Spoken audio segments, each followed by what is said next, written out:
आज की आराधना सभा में जुड़े हुए सारे भाई बहनों को प्रभु यीशु के नाम में प्रेम भरा अभिवादन। आज का दिन यहोवा ने बनाया है, इसलिए हमें आनंदित रहना है। भले हम आराधना सभा में एक साथ एक भवन में नहीं आ पा रहे हैं, परंतु अलग अलग जगहों में प्रभु की उपस्थिति हमारे साथ है और उसके हम आराधना कर रहे हैं। आज की वचन की सेवकाई के लिए क्यों ना हम सब तैयार हो जाए। भले आप लोग आपके घर में या फिर आपके नौकरी के स्थान में जहाँ कहीं भी आप बैठे हो, इस वीडियो को सुनने के लिए आप तैयार हो। सच में अगर आप परमेश्वर के वचन को सुनना चाहते हो और आप चाहते हो कि परमेश्वर का वचन आपसे बात करे, मैं आपसे नम्र विनंती करता हूँ कि जहाँ कहीं भी आप बैठे हो, ऐसे स्थान पर बैठे जहाँ पर आगे आने वाले 40 मिनट तक परमेश्वर के वचन को सुनने के लिए आप तैयार रहें। क्योंकि ऑनलाइन में जब हम आते हैं परमेश्वर के वचन सुनने के लिए, कई जगह हम सुन पाते हैं, परंतु हम केवल सुनने वाले बन जाते हैं, उसको हमारे दिल के अंदर ग्रहण नहीं कर पाते हैं। इसलिए मैं आपसे कृपया अनुरोध करता हूँ, आप जहाँ कहीं भी हो, सच में अगर आप परमेश्वर का वचन सुनना चाहते हो, अपने सारे कामों को थोड़ा समय अलग कर कर आने वाले 40 मिनट को परमेश्वर के वचन को सुनने के लिए अपने दिलों को तैयार करें। आइए हम प्रार्थना करेंगे। आप जहाँ कहीं भी हो, अपने आंखों को बंद कर कर हम सब मिलकर प्रार्थना करेंगे। ये वचन मेरे लिए और आपके लिए, जो आप सुन रहे हैं, आपके साथ जितने लोग हैं, सबके लिए एक बड़ी आशीष का कारण बने पाए। अपने दिलों को तैयार करें।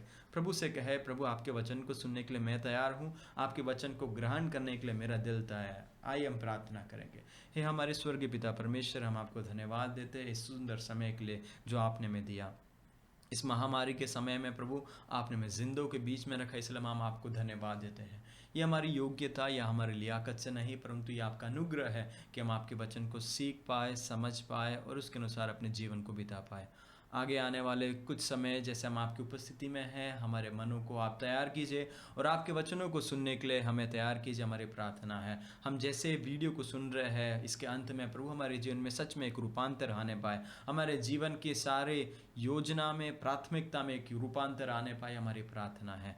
जितने लोग इस वचन को सुन रहे हैं ऑनलाइन माध्यम के द्वारा, सबको बड़ी आशीष दे और उनके जीवन में प्रभु आप बड़े काम को करो, ये हमारी प्रार्थना है। आप हमें मदद कीजिए आज के वचन के अध्ययन में, पवित्र आत्मा आप हमें अगुवाई कीजिए, हमारी प्रार्थना है। सुनने वाले सारे लोगों के हृदयों को तैयार करो प्रभु। मैं अपने आप को समर्पण करता, मुझे भी तैयार कर, ताकि मैं भी आपके वचनों को सीख पाऊँ और हम सब मिलकर प्रभु आपके नाम की महिमा को पूर्ण कर पाए, हमारी प्रार्थना है। आदर महिमा आप ही को देते, यीशु मसीह के नाम से मांगते हैं, आमीन। आइए हम जैसे परमेश्वर की उपस्थिति में जल्द से जल्द परमेश्वर के वचन को सुनने के लिए तैयार हो जाए। आज हम लोग परमेश्वर के वचन को सीखने जा रहे हैं एक ऐसे पुस्तक से, शायद बहुत कम विश्वासी लोग इस पुस्तक की ओर जाते होंगे, और वो पुस्तक का नाम है हग्गई। पुराने नियम के अंदर इंग्लिश में कहा जाता है माइनर प्रॉफिट्स, लघु प्रबोधक लोग जो है, उनके अंदर के गिनती में ये एक प्रभु का भक्त है, नबी है, हग्गई। उस पुस्तक, उन्होंने जो पुस्तक को लिखा, उस पुस्तक को आज मिलकर हम लोग अध्ययन करने जा रहे हैं। उस पुस्तक को पूरा आज हम अध्ययन खत्म नहीं करेंगे, परंतु उसके अंदर के पहले कुछ विभाग को अध्ययन करेंगे और उसके अंदर छुपे हुए कुछ रहस्यों को सीखेंगे, सच्चाई को सीखेंगे। हम सीखकर हमारे जीवन में उसे लागू करेंगे, जिससे कि प्रभु की योजना जो हमारे जीवन में वो पूर्ण होने पाए। आइए हम जैसे परमेश्वर की उपस्थिति में आपसे अनुरोध करता है, आप अपने बाइबल को खोल सकते हैं। जहाँ कहीं भी आप हो, आप अपने बाइबल को खोलें। हग्गई की पुस्तक पुराने नियम में है, हग्गई की पुस्तक को हम निकालेंगे, उसके अंदर कुछ बातों को हम लोग अध्ययन करेंगे। हम लोग देखते हैं पुराने नियम के सबसे छोटे पुस्तक जो ओबद्या है, उसके पश्चात दूसरा सबसे छोटा पुस्तक है हग्गई, जिसके अंदर केवल 2 ही अध्याय है, और ये 2 अध्याय के अंदर केवल 38 वचन है, और अंग्रेजी बाइबल के अंदर ये 2 अध्याय के अंदर पूरे मिलाकर 1131 शब्द है, 1131 वर्ड्स। तो हम देखते हैं कि ये पुस्तक जो है तकरीबन 518 से 520 ईसा पूर्व, 518 से ईसा पूर्व 520 के लगभग में लिखा गया पुस्तक है। और ईसा पूर्व का अर्थ है यीशु मसीह के जन्म के 520 साल पहले ये पुस्तक लिखा गया है, और इसका लेखक है हग्गई। हग्गई का मतलब परमेश्वर का त्योहार, त्योहार, हग करके जो शब्द है उसका मतलब है त्योहार। तो ये अनुमान लगाया जा सकता है, और कई बाइबल के जो वैज्ञानिक है वो ये कहते हैं कि ये प्रबोधक जो उनका जन्म शायद एक बड़े एक त्योहार के समय में हुआ, इसके वजह से उनका नाम हग्गई डाला गया है। आइए हम इस लेखक के बारे में कुछ और जानेंगे। इनके बारे में हम लोग देखते हैं कि इज़रा की पुस्तक में इसके बारे में स्पष्ट उल्लेख किया गया है, ये प्रभु का दास के बारे में। और मैं आपको बताना चाहता हूँ, हग्गई, जकरिया, ये सारे जो प्रबोधक है, परमेश्वर के लोग, ये इज़राइल के लोग का निर्वासन के पश्चात, गुलामी के बाद का जो समय काल में प्रभु ने उनको उठाया हुआ प्रबोधक के रूप में है। एक खास बात को हम यहाँ पर हग्गई के बारे में देखते हैं। हग्गई का जीवन की सेवकाई के बारे में केवल 4 महीने के बारे में बताया गया। उन्होंने केवल 4 महीना प्रभु की सेवकाई की है, जिसके बारे में इस पुस्तक में बताया गया। ये एक स्पष्ट संदेश मुझे और आपको ये देता है, ये कि हमारे सेवकाई हम कितना समय करते हैं वो महत्वपूर्ण नहीं है, परंतु जो समय परमेश्वर ने दिया है उस समय में क्या हम हमारी सेवकाई को पूरा कर रहे हैं। अगर कर रहे हैं तो परमेश्वर हमारे जीवन से प्रसन्न है। हग्गई भले 4 महीने की प्रभु की सेवकाई करता है, परंतु परमेश्वर का अद्भुत काम परमेश्वर हग्गई के द्वारा पूरा करता है। तो ये हमारे लिए एक बहुत बड़ा पाठ है। मैं आपको पृष्ठभूमि में लेकर जाना चाहता हूँ। इस पुस्तक को पढ़ने से पहले ये पुस्तक कब लिखा गया है, क्यों लिखा गया है, कैसे लिखा गया है, किसके लिए लिखा गया है, उस संदर्भ को बताना चाहता हूँ, जिससे कि इस पुस्तक के अंदर के वचनों का जो अर्थ है और भी आपको स्पष्ट हो जाए। मैं आपको बताना चाहता हूँ कि जैसे मैंने आपको बताया, बाबिलोन साम्राज्य के बंधुआई से छुड़ाए गए कुछ लोग जो वहाँ से निकल कर आते हैं, उनके लिए संदेश लिखा गया ईसा पूर्व 520 में, यीशु मसीह के जन्म के 520 साल पहले। हम लोग स्पष्ट तरीके से देखते हैं यीशु मसीह के जन्म के 1000 साल पहले, मतलब कहे तो 1000 BC 1000 BC 1000 ईसा पूर्व 1000 के अंदर देखते हैं कि इज़राइल का राज्य जो है बहुत ही सामर्थ्य था और ताकतवर तरीके से आगे जा रहा था। हम देखते हैं परमेश्वर दाऊद को चुनता है, परमेश्वर पहले शाऊल को चुनता है। शाऊल अपने काम में विश्वास योग्य नहीं रहता है, परमेश्वर उसके घराने से उस राजगद्दी को हटाकर परमेश्वर घूड़े में से जो है वहाँ पर दाऊद को उठाता है, और वो एक चरवाहा होने के बावजूद परमेश्वर उसको चुनता है और उसको राजगद्दी पर लाके बिठाता है। तो तकरीबन ईसा पूर्व 1000 के अंदर ये होता है कि इज़राइल पूरा एक महान राज्य बनता है। उसके बाद उनका बेटा जो है, दाऊद का बेटा सुलेमान राजा बनकर आता है, और इज़राइल अपनी पूरी महिमा में जो है हम उसे देखते हैं, बहुत ताकतवर तरीके से आगे बढ़ते जाता है। परंतु जैसे हम परमेश्वर के वचन के अंदर हम आते हैं, परमेश्वर जिन लोगों को विश्वास योग्य समझकर राजगद्दी में सौंपता है, उन लोग परमेश्वर के सामने विश्वास योग्य नहीं रहते हैं। वे परमेश्वर की आज्ञा का उल्लंघन करते हैं, जिसके वजह से क्या होता है कि परमेश्वर उनको राजगद्दी से निकालता है और परमेश्वर का दंड का आज्ञा जो है लोगों पर आता है। इसी प्रकार राजाओं के बाद एक राजाओं के बाद जो है सब राजा परमेश्वर के वचन के विरुद्ध में करने लगते हैं। परमेश्वर के अपने कहलाए जाने वाले इज़राइल के लोग जो है वो परमेश्वर से दूर होने लगते हैं, जिसके वजह से क्या आता है, परमेश्वर अपने प्रबोधक को भेजकर इज़राइली लोगों के ऊपर दंड की आज्ञा को देता है। उसी बात को हम देखते हैं जब ईसा पूर्व 600 में आते हैं, जब यीशु मसीह के जन्म के 600 साल पहले की ये बात है, तब आते परमेश्वर यिर्मयाह प्रबोधक के द्वारा स्पष्ट संदेश को इज़राइली लोगों को देता है। उसको हम जरा पढ़ेंगे। यिर्मयाह की पुस्तक पहला अध्याय उसका 15 और 16 आयत में क्या लिखा गया। मैं आपसे अनुरोध करता हूं आप अपने बाइबल को निकालें। यिर्मयाह की पुस्तक पहला अध्याय 15 और 16 आयत। वचन यह कहता है, यहोवा की यह वाणी है, मैं उत्तर दिशा के राज्यों और कुलों को बुलाऊंगा और वे आकर यरूशलेम के फाटकों में और उसके चारों ओर के शहर बनाए और यहूदा के और सब नगरों के सामने अपना अपना सिंहासन लगाएंगे। उनकी सारी बुराई के कारण मैं उन पर दंड की आज्ञा दूंगा, क्योंकि उन्होंने मुझे त्याग कर दूसरे देवताओं के लिए धूप जलाया और अपनी बनाई हुई वस्तुओं को दंडवत किया है। आखिरी वचन, आखिरी भाग को गौर करें, अपनी बनाई हुई वस्तुओं को दंडवत किया है। परमेश्वर का वचन बिल्कुल स्पष्ट है। परमेश्वर तकरीबन ईसा पूर्व 1000 के अंदर परमेश्वर ने इज़राइल को इज़राइली लोगों के मांग के अनुसार, यहूदी लोगों के मांग के अनुसार परमेश्वर ने राजा को दिया। परमेश्वर कभी नहीं चाहता था कि अपने लोगों के ऊपर एक मनुष्य राजा को दे, परंतु लोगों ने कहा अन्य लोगों के पास राजा है, हमें भी राजा की जरूरत है। उस मांग को पूरा करते हुए परमेश्वर ने यहूदियों को राजा को दिया, परंतु राजा परमेश्वर की योजना के अनुसार सेवा नहीं कर पाते हैं। हम देखते हैं परमेश्वर का दंड का आज्ञा परमेश्वर के लोगों के ऊपर आता है। और यहाँ पर वचन बिल्कुल स्पष्ट कहता है, उन्होंने परमेश्वर को त्याग दिया, अन्य देवी देवताओं के पीछे जाने लगे, उनके लिए धूप जलाने लगे, उससे भी बढ़कर अपनी बनाई हुई वस्तुओं का दंडवत करने लगे।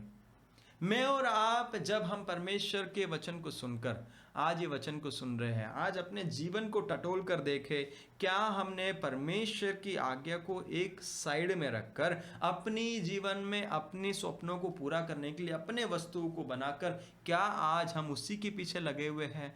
क्या हमारे जीवन में परमेश्वर की प्राथमिकता को हटाकर क्या अपने जीवन की बातों को प्राथमिकता में रखते हुए हम आगे बढ़ रहे हैं? क्या हम उसकी आराधना कर रहे हैं? बहुत बड़ा सवाल है।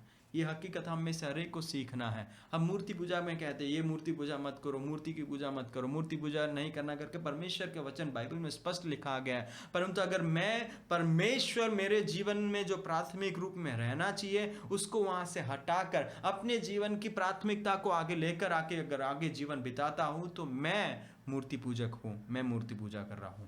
आज अपने जीवन को परख कर देखे क्या हम मूर्ति पूजा कर रहे हैं। यिर्मयाह की पुस्तक 25वें अध्याय उसके 11वें आयत में वहां पे क्या लिखा गया? सारी जातियों का यह देश उजाड़ ही उजाड़ होगा और ये सब जातियां 70 वर्ष तक बाबेल के राजा के अधीन रहेंगे।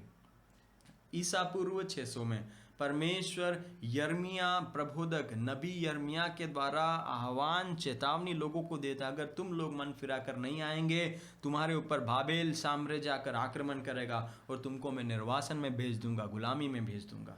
परमेश्वर का वचन बिल्कुल स्पष्ट है, हम उसको वहां पर देखते हैं। उसके पश्चात क्या होता है? बाबिलोन साम्राज्य आता है और यहूदियों के ऊपर आक्रमण करता है। वे लोग हार जाते हैं राजा को और सारे लोगों को गुलामी में ले जाने का अनुभव को हम देखते हैं। जब हम 538 में आते हैं ये बाबिलोन साम्राज्य हार जाता है और उसके ऊपर पर्शियन जो राजा है, जो फारसी साम्राज्य है वो उनके ऊपर हावी होते हैं और अंग्रेजी में कहते हैं किंग साइरस, हिंदी में कहते हैं राजा खुसरू जो है उनके ऊपर राज करने लगता है। और ये राजा जब खुसरू राजा आता है परमेश्वर अपने वचन के अनुसार कार्य को करने लगता है। परमेश्वर ने स्पष्ट तरीके से कहा था कि मैं 70 साल तक इनको बंधुआई में भेज रहा हूं और उसके बाद परमेश्वर उसमें से इनको मुक्त करेगा। परमेश्वर के वचन के अनुसार 538 में ऐसा होता है कि परमेश्वर जो है खुसरू राजा के दिल में काम करता है और इन यहूदियों को जो है अपने नगर में वापस भेजने के लिए आज्ञा देता है। और इस बात को अगर आपको ज़्यादा सीखना है, इज़रा की पुस्तक 1 अध्याय उसके 2 से लेकर 4 तक के आयत को, 6 अध्याय 3 से लेकर 5वें आयत को आप पढ़ेंगे तो आप समझेंगे। और यहाँ पर हम देखते हैं इस वचन के अनुसार जरुब्बाबेल के नेतृत्व में 50,000 यहूदी लोग जो है वापस यरूशलेम की ओर जाते हैं। जब राजा कहता है कि तुम अपने नगर में चले जाओ, यरूशलेम में चले जाओ, अपनी परमेश्वर की आराधना करो, सारे यहूदी लोग तो नहीं जाते हैं।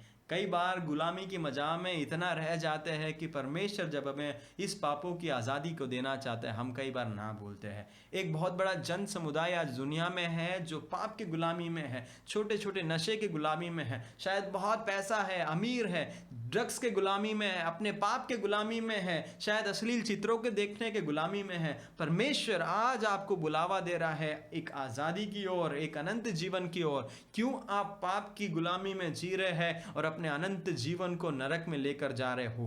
परमेश्वर आज आपको बुला रहा है, इस गुलामी से निकल कर आओ और परमेश्वर के लिए कार्य को करो। और इसी प्रकार बुलावा वहां पर निर्वासन के समय में, गुलामी के समय में यहूदियों पर आया, परंतु सारे लोग नहीं जाते हैं। वहां पर जरुब्बाबेल के साथ तकरीबन 50,000 लोग जो हो निकल कर जाते हैं। ईसा पूर्व 536 में जो है वो परमेश्वर के लोग वहां पर आते हैं। 538 ईसा पूर्व 538 में आते हैं।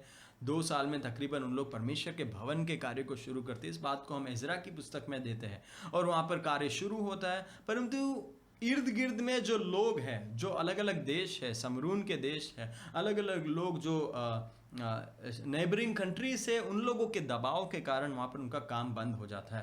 तो तकरीबन हम देखते 520 ईसा पूर्व 520 के अंदर जो देखते हैं वहाँ पर काम बंद होता है। परंतु दारियस जो अगला जो राजा, इंग्लिश में किंग डैरियस कहा गया है, हिंदी में एक राजा दारा कहा गया है, जो फारसी राजा पर्शियन किंग का जो है नेक्स्ट एम्परर था, उनके कहने पर परमेश्वर का काम जो वापस 522 में शुरू होता है।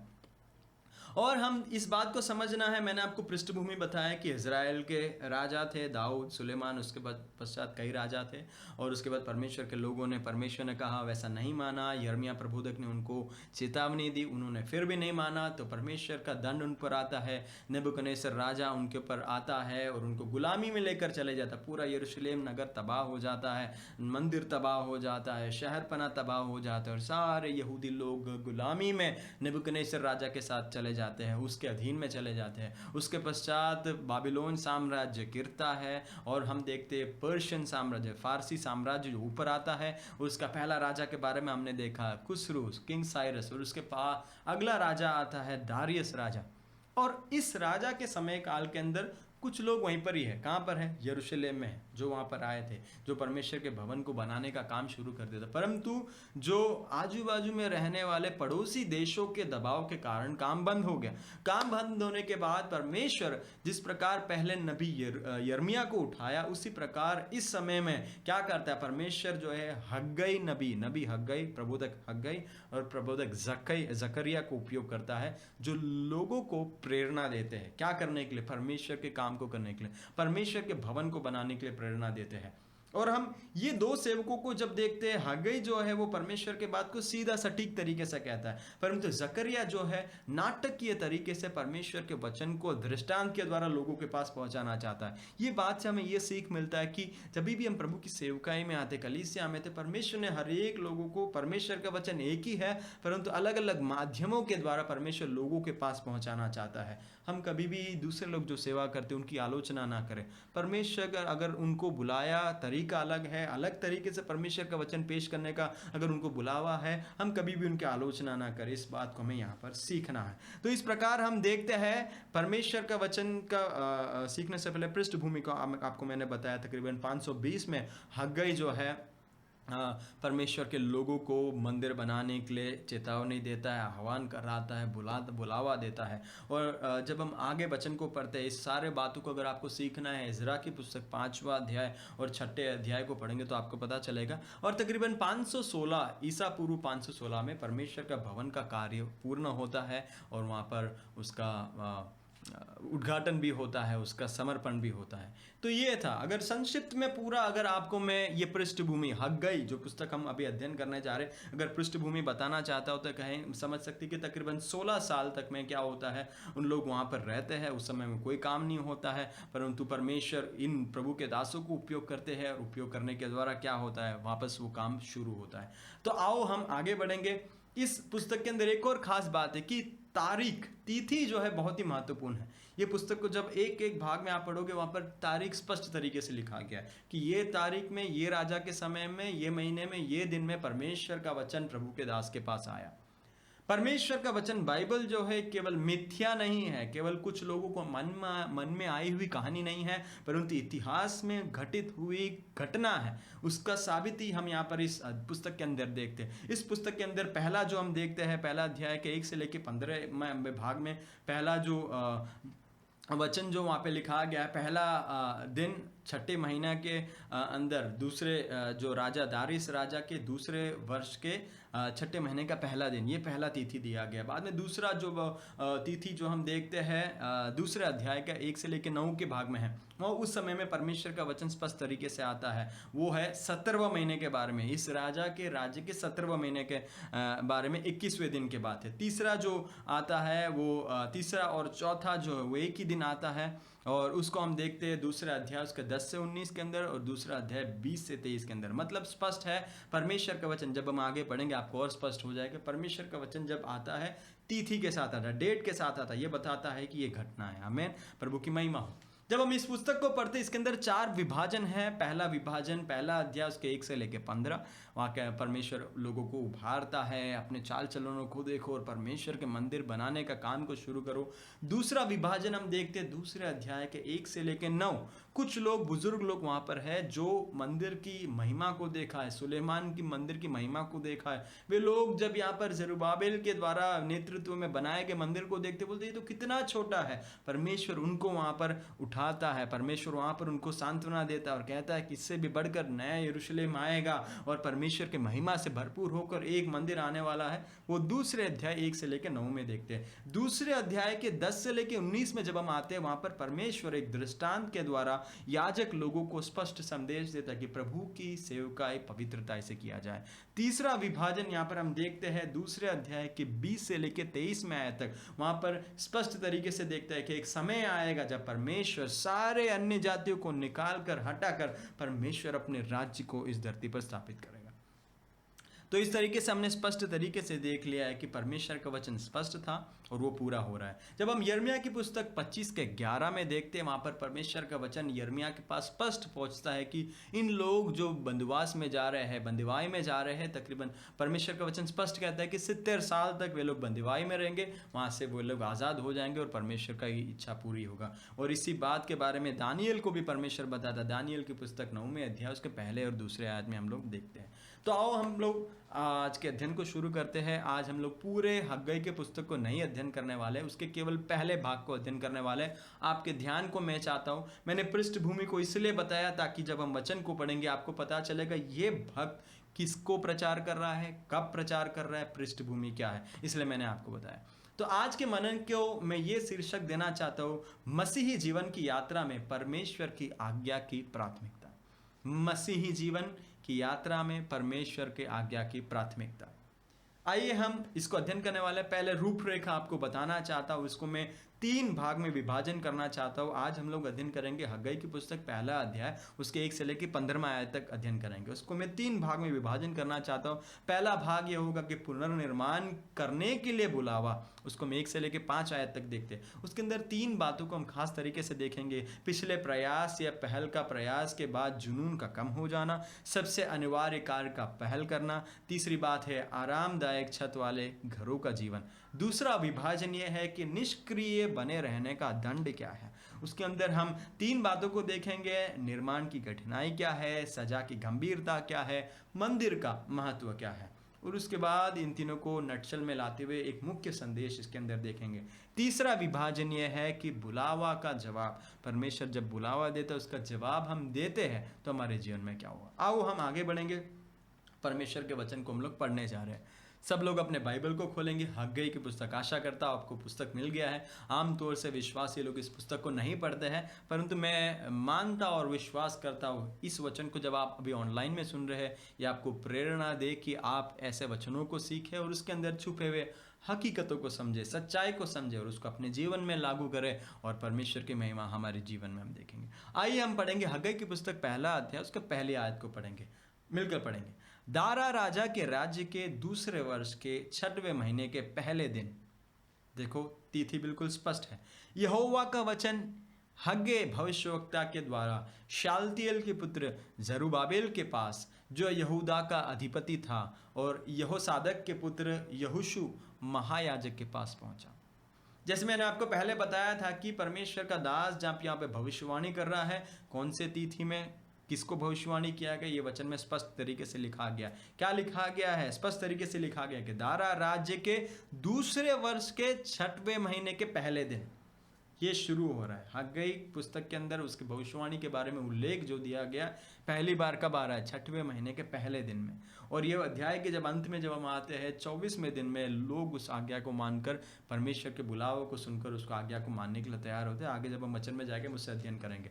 और यहाँ पर हम स्पष्ट तरीके से वचन में देखते हैं कि किसके लिए वचन जाता है। जरुब्बाबेल के लिए, जो यहूदियों का शासक था। वहाँ पे सम्राट ने जरुब्बाबेल को सौंपा, गवर्नर बनाया कि तुम जाओ और ये काम को पूरा करो। और उसी के साथ याजक भी है वहाँ पर, यहोशू महायाजक वहाँ पर है, और उनके बारे में भी उल्लेख किया गया है। आइए आगे हम परमेश्वर के वचन को पढ़ेंगे 2 से लेकर 5 तक। परमेश्वर का वचन यहाँ पे क्या कहता है, ध्यान से सुनना।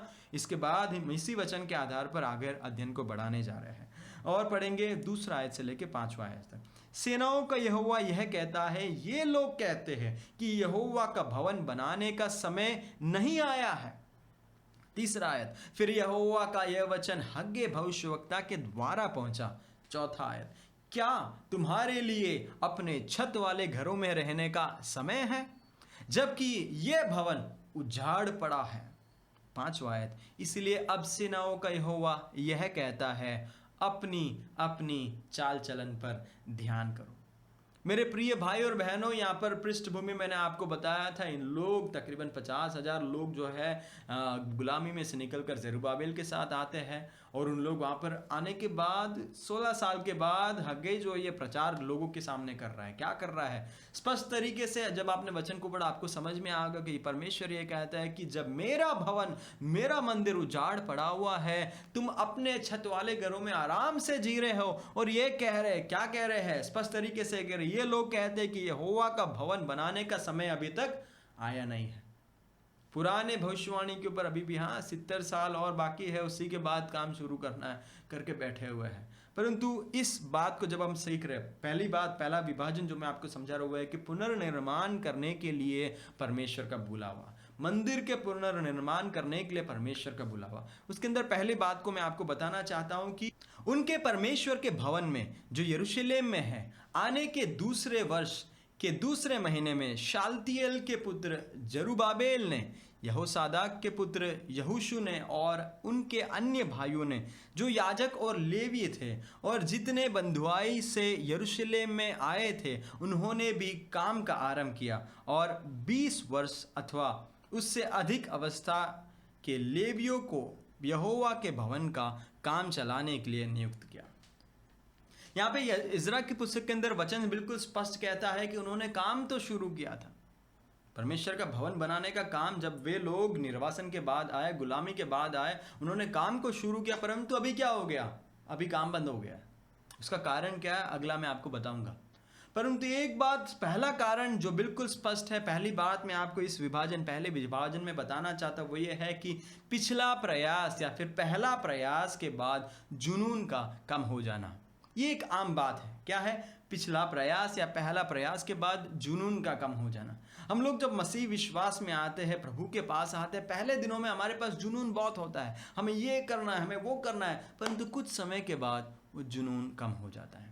इसी बात को हम कई भक्तों के जीवन में देखते हैं। आइए हम देखेंगे अब्राहम का जीवन में, क्या अब्राहम के जीवन में जुनून कम नहीं हुआ? जब परमेश्वर ने उसे पहले बुलाया, ऊर देश में से वो निकलता, अपने पिता के साथ निकलता, परमेश्वर जहाँ भेजेगा वहाँ जाने के लिए निकलता है, परंतु जैसे समय आगे बढ़ता जाता है, उसका जुनून में कमी होता है। परमेश्वर ने दिखाए हुए दर्शन से अलग होकर अपने जीवन, अपने आइडिया में चलने लगता है, जिसके कारण बहुत ही बड़ा जो दंड है पीढ़ी दर पीढ़ी आगे आता है। और इसी बात को हम दाऊद के जीवन में देखते हैं, जिनके बारे में मैंने अभी बताया। दाऊद एक चरवाहा था, परमेश्वर उनको वहां से उठाता है, राजा बनाता है, राजगद्दी पर बिठाता है, परंतु जैसे समय आगे बढ़ता है, अपने विचार के अंदर, अपने पाप के अंदर गिर जाता है, और धीमे हम क्या होते हैं ये देखते हैं कि परमेश्वर की इच्छा के विरुद्ध में वो कार्य करता है, और उसका दंड उसके परिवार पर आता है और इजरायलियों पर आता है, जुनून का कम हो जाना। क्या हम इसी तरीके से पतरस के जीवन में नहीं देखते हैं? गेत्सेमने के बाग के पास जब यीशु मसीह को पकड़ने के लिए सैनिक लोग आ गए, पतरस का जुनून कितना बड़ा था, वो वहां पर बिल्कुल तेवर में आ जाता है, तलवार को लेकर वहां पर उस महायाजक के जो दास है उसके कान को काट देता है। यीशु मसीह कहता है नहीं नहीं नहीं, जो तलवार को लेकर आगे बढ़ेगा वो तलवार से खत्म हो जाएगा। यीशु मसीह ने कभी भी तलवार को लेकर आगे, आज कई लोग प्रचार कर रहे, यीशु ने कहा तलवार को लो, नहीं, यीशु प्रेम का शहजादा है, प्रेम का बादशाह है, और वो प्रेम करने के लिए सिखाता है। किसी को तलवार से लड़ाई झगड़ा करने के लिए यीशु मसीह का आह्वान और संदेश कभी नहीं है। कई लोग उसे गलत तरीके से बताते हैं। यहाँ पर हम देखते हैं पतरस के अंदर इतना जुनून हो जाता है, वो तलवार को लेकर काटता है। यीशु मसीह जो लोग उसको पकड़ने के लिए आए हैं, पकड़वाने के लिए आए हैं, उनको प्रेम करता है, और जिनका कान काट देते उसको यीशु मसीह वापस चमत्कारिक रूप में वहां पे जोड़ देता है। तो हम वचन को बिल्कुल स्पष्ट देखते हैं, वही पतरस जिसके अंदर इतना ज्यादा जुनून था, कुछ समय के बाद, कुछ पल के बाद क्या होता है, वो वहां से परमेश्वर कौन है, यीशु मसीह कौन है, मैं तो नहीं जानता। वहां पर जब लोग पूछते ये भी चेला है, बोलते मैं नहीं जानता, जुनून का कम हो जाना एक बहुत ही बड़ा समस्या है जिससे हमें सीख लेना। पहली बात, अगर मेरा और आपका जुनून मसीह जीवन में कम हो गया है तो हमें इस जुनून को कम होने नहीं देना है। हमें परमेश्वर के साथ एक अटूट रिश्ता को बनाए जाना है, इस जुनून को बढ़ाते जाना है और उस जुनून के साथ आगे बढ़ना है। इसके लिए हमारे पास एक बहुत बड़ा आदर्शी महत्वपूर्ण व्यक्ति बाइबल में देखते, वो है पौलुस। पौलुस क्या करता है, उस जुनून के साथ आता है, अंत तक उस जुनून के साथ आगे बढ़ता रहता है। हाँ, गलतियां तो होता है, परंतु उस जुनून में कमी नहीं होता है। मेरे प्रिय भाई बहनों, जब आप यहाँ पर इस वचन को ऑनलाइन में अभी बैठकर सुन रहे हैं, अगर मसीह विश्वास के लिए, प्रभु के लिए काम करने का आपका जुनून अगर कम हो गया है, ये समय आ गया है अपने जीवन को परखने का कि प्रभु मुझे क्षमा कर और मुझे वो पुराना जुनून वापस दे दे। दूसरा एक अनिवार्य बात यहाँ पर हम देखते हैं, वो ये है, सबसे अनिवार्य बात यह है कि पहल करना। पहल करना सबसे अनिवार्य बात यह है। जो दूसरा बात हम यहाँ पर सीख रहे वो यह है कि पहल करना। आपको कदम लेना ही होगा। अगर आप कदम नहीं लेंगे तो परमेश्वर कदम नहीं लेगा। और हम परमेश्वर के वचन में इस बात को स्पष्ट तरीके से देखते। एक समय मैंने आपको बताया, उनके पास जुनून था, उन्होंने कार्य को शुरू किया, जुनून कम हो गया, उन्होंने काम को भी बंद कर दिया और बस अपने छत वाले घरों में रह गए। परमेश्वर उनको वहां पे न्याय का वचन देता है, अपने छत वालों घरों में तुम आराम से बैठे हो और मेरा मंदिर उजाड़ पड़ा हुआ है। परमेश्वर की इतना सारा काम बाकी है, परंतु कई बार जुनून की कमी होने के कारण हम लोग अपने जीवन में बैठ जाते हैं। आज उस जुनून को वापस पाना है। दूसरा बात बहुत अनिवार्य हमें यह है कि हमें पहल करना पड़ेगा। पहला कदम आपको रखना पड़ेगा। जब लूका रचित सुसमाचार 5वें अध्याय के 17 से आगे जब घटना को पढ़ते हैं, वहां पर हम देखते एक व्यक्ति जो लकवाग्रस्त था, वो लकवा था। वो व्यक्ति को जीवन में चंगाई चाहिए था, उसके लिए 4 लोग पहल करते हैं, 4 लोग कदम को लेते। उन लोग क्या करते हैं, उन लोग इस लकवे व्यक्ति को उठाकर लाते हैं और यीशु जिस घर में था वहां पर लेकर आने की कोशिश करते हैं। यीशु जहां था वहां पर लेकर आने के लिए जब आते तो भीड़ ने चारों तरह से घेर दिया है और उन लोग वहां पर नहीं लेकर आ पाते। परंतु उन लोगों ने अपने पहल करना वहां पर छोड़ने दिया, अपने जुनून को कम नहीं किया। उन्होंने उस घर के छत को खोल दिया और वहां से उस लकवेग्रस्त व्यक्ति को नीचे उतारा और यीशु ने उस लकवेग्रस्त व्यक्ति को पापों की माफी दी और चंगाई दिया।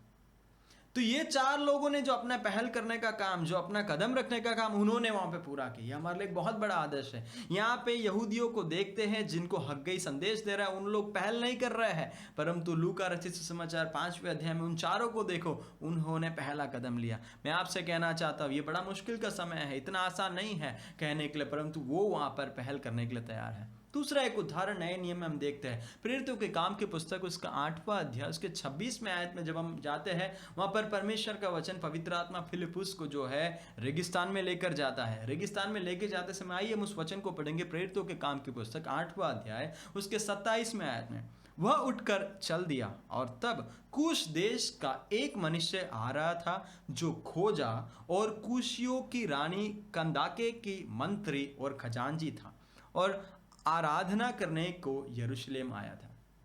समय के अभाव के कारण मैं जल्दी आगे बढ़ना चाहता हूं। यहां पर मैं आपको बताना चाहता हूं यहां पर क्या हो रहा है। ये खोजा, ये जो मंत्री है, ये यरूशलेम में आराधना करने के लिए जा रहा है और वहां पर उसने क्या किया, उसने पवित्र शास्त्र के लिए लिया और वो पढ़ने लगता है और वो पढ़ते जाता है, परंतु उसको कुछ समझ में नहीं आता है। परंतु अनिवार्य बात गौर करने का यह है कि उसने पढ़ना छोड़ा नहीं, वो पहल करता है, वो पढ़ते जाता है। भले उसे समझ में नहीं आ रहा, वो पढ़ते जा रहा है। पवित्र आत्मा जानता है ये व्यक्ति को परमेश्वर का वचन का खजाना चाहिए। इसके लिए परमेश्वर फिलिपुस को पवित्र आत्मा जो है उभारता है और यहाँ पर खोजे के पास चमत्कारिक रूप में पहुंचाता है। क्यों? खोजा ने पहल किया। बहुत ही अनिवार्य बात मेरे जीवन में और आपके जीवन में हमें सीखना है, हमें पहला कदम लेना होगा।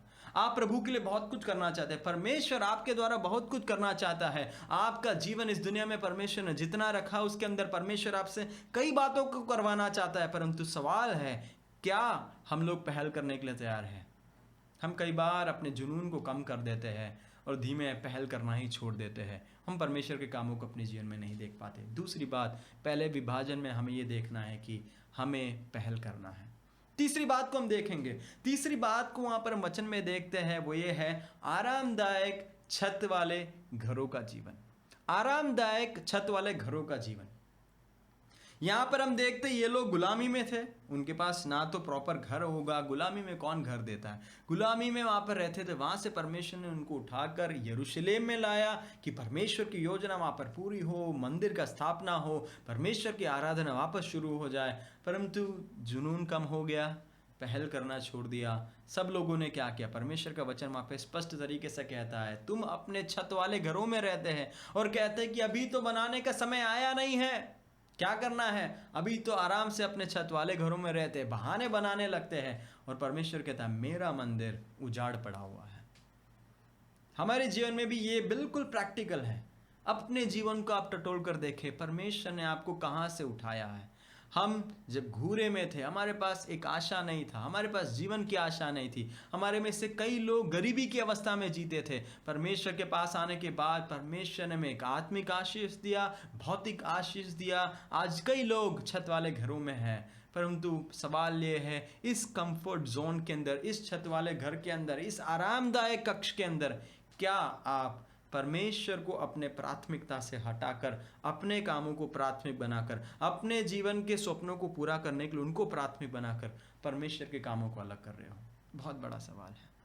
तीसरी बात मेरे प्रिय भाई बहनों, हमें ये समझना है कि परमेश्वर की प्राथमिकता हमारे जीवन में कभी हटाना नहीं है। मत्ती रचित सुसमाचार 6 अध्याय उसके 31वें आयत में वचन कुछ इस प्रकार कहते हैं, उसे हम पढ़ेंगे। इसलिए तुम चिंता करके यह न कहना कि हम क्या खाएंगे या क्या पिएंगे या क्या पहनेंगे। 32वां आयत, क्योंकि अन्य जाति इन सब वस्तुओं की खोज में रहते हैं और तुम्हारा स्वर्गीय पिता जानता है कि तुम्हें ये सब वस्तुओं की जरूरत है। 33वां आयत, इसलिए पहले तुम परमेश्वर के राज्य और धार्मिकता की खोज करो तो ये सब वस्तुएं तुम्हें मिल जाएंगी। परमेश्वर का वचन यीशु मसीह यहाँ पर स्पष्ट तरीके से कहता है, इन सब के पीछे, आज दुनिया के लोग धन दौलत के पीछे, क्या खाएंगे, क्या पिएंगे, क्या पहनेंगे, इनके पीछे लोग भाग रहे हैं, भीड़ भाग रहा है। सवाल है, क्या आप भी इस भीड़ के अंदर जुड़े हुए हैं जो ये नाश होने वाले वस्तुओं के पीछे भाग रहे हैं? क्या आज हम परमेश्वर के राज्य के लिए और उसकी धार्मिकता की खोज कर रहे हैं? सच में अगर आप परमेश्वर के राज्य और उसकी धार्मिकता की खोज करेंगे तो आपके जीवन की सारी ज़रूरतों को वो पूरा करने वाला परमेश्वर है। इसलिए मेरे प्रिय भाई बहनों, हम लोग अपने आरामदायक कक्ष में ना रहे, परंतु आगे आए और प्रभु के लिए कार्य करें। हमारा जुनून कई बार कम हो गया। यहाँ पर क्यों परमेश्वर का चेतावनी इनके ऊपर आता है? क्योंकि उनका जुनून कम हो चुका है। उनका वहाँ पर जो प्राथमिकता है वो बदल गया है। आरामदायक कक्ष में वो जीने लग रहे हैं। और इस प्रकार हम देखते हैं परमेश्वर का वचन सबसे पहले मैं कहता है कि पहल करना अनिवार्य है। अपने आरामदायक कक्ष को छोड़कर परमेश्वर क्या चाहता है उसको जानना जरूरी है। दूसरी बात, पहला बात को हमने देख लिया, परमेश्वर बुलावा देता है। दूसरी बात हम अभी सीखने जा रहे हैं 6 से लेकर 15वें आयत तक। मैं जल्दी आपको उसमें आगे बढ़ाना चाहता हूँ। निष्क्रियता बने रहने का दंड क्या है, उसको यहाँ पर देखते हैं। निष्क्रिय बने रहने का दंड क्या है? आइए हम पढ़ेंगे 6 से लेकर 15। तुमने बहुत बोया परंतु थोड़ा ही काटा, तुम खाते हो परंतु पेट नहीं भरता, तुम पीते हो परंतु प्यास नहीं बुझती, तुम कपड़े पहनते हो परंतु गर्माते नहीं, और जो मजदूरी कमाता है वह अपनी मजदूरी को, कमाई को छेद वाली थैली में रखता है।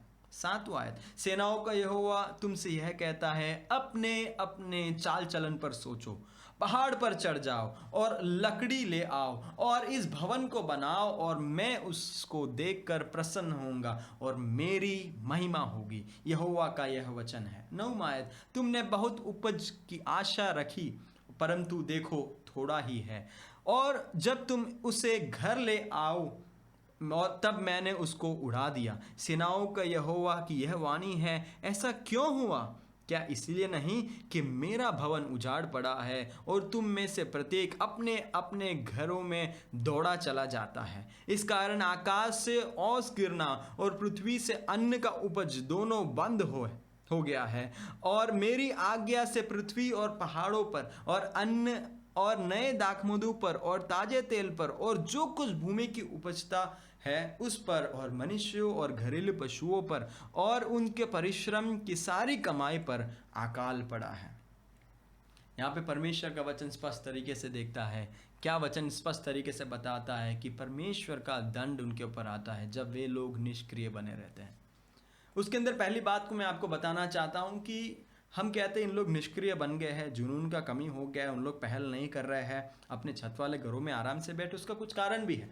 पहला कारण यह है कि निर्माण करने में काफ़ी कठिनाई है। आप अपने घरों में बाद में जाकर पढ़ सकते हैं। इज़रा की पुस्तक 5वें अध्याय उसके पहले आयत से लेकर जब चौथे आयत तक पढ़ेंगे, वहाँ पर हम देखते हैं परमेश्वर के लोग काम करना शुरू करते हैं, परंतु कुछ लोग जो पड़ोसी देश है उसके विरोध में बोलने लगते हैं। उन लोग वहाँ पे घबरा जाते हैं। उन लोग पूछते तुम कौन हो, तुमको किसने कहा। आप जाके पढ़ना इज़रा की पुस्तक 5वां अध्याय उसके मैं आपके लिए पढ़ना चाहता हूँ 3रा और 4था आयत। उसी समय महानद के इस पार के तातने नामक अधिपति और शतबर्जोने और अपने सहयोगी समेत उनके पास जाकर यह पूछने लगे, इस भवन के बनाने और इसके शहरपनाह को खड़ा करने कि किसने तुम्हें आज्ञा दी है। उन्होंने लोगों से यह भी कहा, इस भवन को बनाने वाले का क्या नाम है।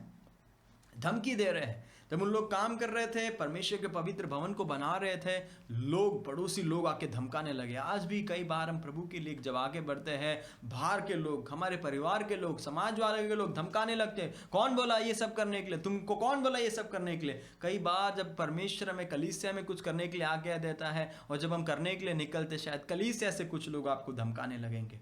मेरे प्रिय भाई बहनों, बहुत ही एक रोचक बात हम आगे परमेश्वर के वचन में पढ़ते हैं। इज़रा की पुस्तक 5वां अध्याय के 11वें आयत में देखिए उन लोगों का जवाब क्या है। उन्होंने क्या कहा, उसको पढ़ेंगे। उन्होंने हमें यह उत्तर दिया, हम तो आकाश और पृथ्वी के परमेश्वर के दास हैं, और जिस भवन को बहुत वर्ष हुए इजरायलियों के एक बड़े राजा ने बनाकर तैयार किया था, उसी को हम बना रहे हैं।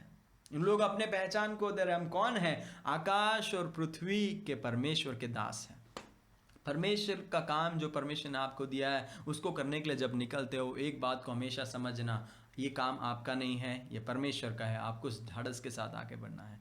कठिनाई तो सामने आएंगी, परंतु अगर आप पहल करते हो, आप अगर कदम लेने के लिए तैयार होते हो, परमेश्वर काम करने के लिए तैयार होता है। यहाँ पे पड़ोसी देश उनका विरोध करते, धमकाते, परंतु देखो जब उन लोग पहल करते क्या होता है। आइए हम पढ़ेंगे इज़रा की पुस्तक 6ठा अध्याय उसका 7वां आयत को आगे पढ़ेंगे, 6 और 7 को पढ़ेंगे। वहाँ पर क्या लिखा गया, वहाँ पर जो सम्राट है वहाँ पर उन शत्रुओं को, उन पड़ोसी देश वाले, उन अधिपतियों को क्या कहता है। अब हे महानद के पार के अधिपति तातने और शतबर्जने, तुम अपने सहयोगी महानद के पार फारसियों समेत वहां से अलग रहो। परमेश्वर के उस भवन के काम को रहने दो। यहूदियों का अधिपति और यहूदियों के पुरनियों परमेश्वर के उस भवन को उसी के स्थान पर बनाए। आमीन, हालेलुया। जब आप पहल करते हो, परमेश्वर सरकार को, सम्राट को परमेश्वर की योजना के अनुसार तैयार करने वाला परमेश्वर है। उसको यहाँ पर हम स्पष्ट तरीके से देखते हैं। दूसरी बात हमें समझना है, सजा की गंभीरता कितना है। अगर हम अनसुनी करते हैं, परमेश्वर की आज्ञा को नहीं मानते हैं, नहीं सुनते, तो सजा का गंभीरता बहुत भयंकर है। जिस प्रकार हमने परमेश्वर के वचन में भी स्पष्ट तरीके से पढ़ा, क्या लिखा, परमेश्वर कहता है, स्पष्ट तरीके से कहता है, तुम पीते हो परंतु तुम्हारा प्यास नहीं बुझता, तुम खाते हो परंतु तुम्हारा पेट नहीं भरता, तुम बोते हो परंतु तुम थोड़ा ही काटते हो, तुम कपड़ा पहनते हो परंतु गरमाते नहीं हो, तुम मजदूरी को कमाते हो, मजदूरी की कमाई छेद वाले थैले में डालते हो। क्या आपको लग रहा है आपका जीवन कुछ इस प्रकार है? आज मैं ये नहीं पूछ रहा कि आप दुनिया में कितना कमा रहे हो। अपनी जीवन की सच्ची कमाई आत्मिक जीवन है। हम कितने आत्माओं को जीत रहे हैं, वो हमारे जीवन की सच्ची कमाई है। क्या आपकी आत्मा में उस परमेश्वर की शांति का आप अनुभव कर रहे हैं? क्या आपको लग रहा है आपका आत्मा खाली है? क्या आपको लग रहा है आपका आत्मिक जीवन प्यासा है? क्या आपको लग रहा है आप अकेले हो? क्या आपको लग रहा है आपका आत्मिक जीवन में आपको कोई मजदूरी नहीं मिल रहा है? हाँ, कई बार यही बात भौतिक जीवन में आने लगता है परमेश्वर के लोगों। परमेश्वर का वचन यहाँ पे स्पष्ट तरीके से कहता है, अपने अपने चाल चलन पर सोचो।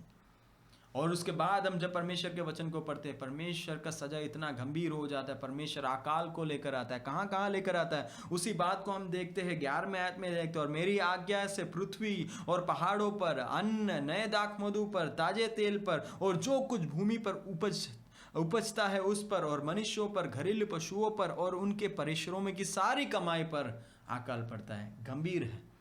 परमेश्वर यहाँ पे चेतावनी जब दे रहा है, गंभीर है। मेरे प्रिय भाई बहनों, आप में से अगर क्यों भी इस अकाल के अनुभव से गुजर रहे हैं, अपने जीवन के चाल चलन को टटोल कर देखो। परमेश्वर का बुलावा मेरे और आपके जीवन में क्या, उसे समझ कर देखो। इस बात को हमें समझना बहुत ही अनिवार्य है। आगे जब परमेश्वर के वचन में पढ़ते, परमेश्वर यहाँ पे जो भी कह रहा है, परमेश्वर ने पहले से लोगों को आज्ञा दिया था कि तुम अन्य बातों के पीछे मत जाना। अगर आप व्यक्तिगत बाइबल अध्ययन कर रहे हैं, आप जाके पढ़ सकते हैं। व्यवस्था विवरण की पुस्तक 11वां अध्याय उसके 13वें आयत के अंदर देखते हैं, 8वां अध्याय के 5वें आयत में अंदर देखते हैं, 8वां अध्याय के 11वें आयत में देखते हैं। परमेश्वर परमेश्वर उनको चेतावनी देता है कि जब तुम आरामदायक घरों में पहुंच जाते, ये ना भूल जाना कि एक परमेश्वर है जो तुमको वहां पर लेकर आया है। इसलिए बहुत ही अनिवार्य है। तीसरी बात, अनिवार्य बात इस विभाजन में हम ये सीखेंगे, मंदिर का महत्व क्या है। यहाँ पर मंदिर के उजाड़ा रहना, उजाड़ पड़ा रहना, मंदिर को बनाना उद्देश्य ये नहीं है। मंदिर का महत्व क्या? प्रेरितों के काम की पुस्तक 7वें अध्याय के 48वें आयत में पढ़ेंगे। वहां पे परमेश्वर का वचन क्या कहता है? परंतु परम प्रधान हाथ के बनाए हुए घरों में नहीं रहता, जैसे कि भविष्यवक्ता ने कहा, प्रभु कहता है, स्वर्ग मेरा सिंहासन और पृथ्वी मेरे पांवों के तलों की चौकी है। मेरे लिए तुम किस प्रकार के घर बनाओगे और मेरे विश्राम का कौन सा स्थान होगा? क्या ये सब वस्तुएं मेरे हाथ की बनाई हुई नहीं है? यहाँ पे मुख्य संदेश ये नहीं है कि मंदिर को बनाना, एक फिजिकल, एक भौतिक मंदिर को बनाना है, परंतु परमेश्वर वहाँ पे उनके लिए एक काम को दिया था। वो काम था मंदिर को स्थापित करना। यहाँ पर मैं जब आपको ये संदेश दे रहा हूँ, परमेश्वर के आत्मा स्पष्ट तरीके से करा, आपके लिए बुलावा मंदिर, एक भौतिक मंदिर बनाने का बुलावा की बात नहीं है। परमेश्वर की एक योजना आपके जीवन में है, उसको आपको पूर्ण करना बहुत ही अनिवार्य है। परमेश्वर के वचन को जैसे हम आगे पढ़ते हैं, परमेश्वर का वचन स्पष्ट कहता है, जब तुम जाओ, जंगल में जाओ, पहाड़ों पर जाओ और मेरा मंदिर बन जाएगा, उससे मेरी महिमा होगी।